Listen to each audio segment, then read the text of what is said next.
বর্তমানে কন্নড় সিনেমার জন্য ঋষভ শেঠির কান্তারা চ্যাপ্টার 1-এর সাফল্য খুব প্রয়োজন।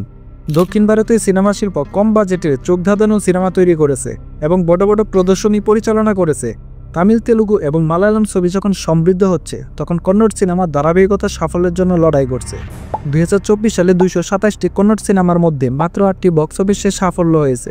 এর ফলে হিট রেট মাত্র 3% এবং প্রায় 520 কোটি রুপির ক্ষতি হয়েছে। 2025 সালের প্রথমার্ধে 170টিরও বেশি মুক্তি পেয়েছে, কিন্তু খুব কম সাফল্য পেয়েছে। রাজবি শেঠির প্রযোজনায় নির্মিত শু ফ্রম শু এর একটি আশ্চর্যজনক হিট সিনেমা ছিল।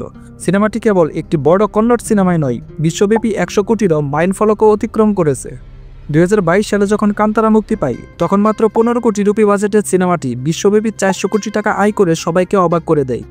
বর্তমানে এর প্রিকুয়েল কান্তারা চ্যাপ্টার 1 150 কোটি রুপি বাজেটে নির্মিত হচ্ছে এবং অনেক বড় প্রত্যাশা নিয়ে এসেছে, কিন্তু সিনেমাটির ঝুঁকি অনেক বেশি। শুধুমাত্র বিদেশি বাজারে সিনেমাটিকে বিভিন্ন ভাষায় প্রায় $9 মিলিয়ন আয় করতে হবে। যদিও কান্তারা চ্যাপ্টার 1কে ঘিরে অনেক প্রচারণা রয়েছে, তবুও এটি এখনও বিশ্বব্যাপী 1000 থেকে 800 কোটি রুপি আয়কারী সিনেমার লেভেলে পৌঁছাইতে পারেনি।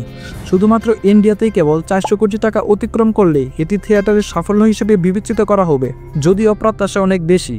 আবার সিনেমাটি নিয়ে বিতর্কও শুরু হয়েছে। রবিবার সন্ধ্যায় হায়দ্রাবাদে সিনেমাটির তেলুগু সংস্করণের অনুষ্ঠান অনুষ্ঠিত হয়, আর সেখানে ঋষভ শেঠি কন্নড় ভাষায় বক্তৃতা দেয় এটি ইন্টারনেটে ভাইরাল হয়ে যায় এবং তিনি তীব্র ঘৃণার শিকার হচ্ছেন। কন্নড় বক্তৃতায় অনেক তেলুগু ভক্ত তাদের অসন্তুষ্ট প্রকাশ করে সোশ্যাল মিডিয়ায় নেমেছেন। ভক্তরা আরও বলেন তিনি কন্নড় অনুষ্ঠানে কন্নড়, তামিল অনুষ্ঠানে তামিল এবং হিন্দি প্রচারের সময় হিন্দিতে কথা বলেছিলেন। এর ফলে অনেক ভক্তরাই কান্তারাকে বয়কট করার প্রবণতা দেখাচ্ছে। ক্ষোভের সাথে আরও বলেন, কান্তারা চ্যাপ্টার 1-এর তেলুগু ডাব সংস্করণে টিকিটের মূল্য বৃদ্ধি করা হয়। অনেকেই প্রশ্ন তুলেছেন কেন একটি ডাব করা ছবির দাম এত বৃদ্ধি করা হয়। তেলুগু রাজ্যগুলোতে সিনেমাটি সত্ত্বেও উচ্চ মূল্যে বিক্রি করা হয়েছিল, যার অর্থ সিনেমাটিকে ব্লকবাস্টার লেভেলে পারফর্ম করতে হবে।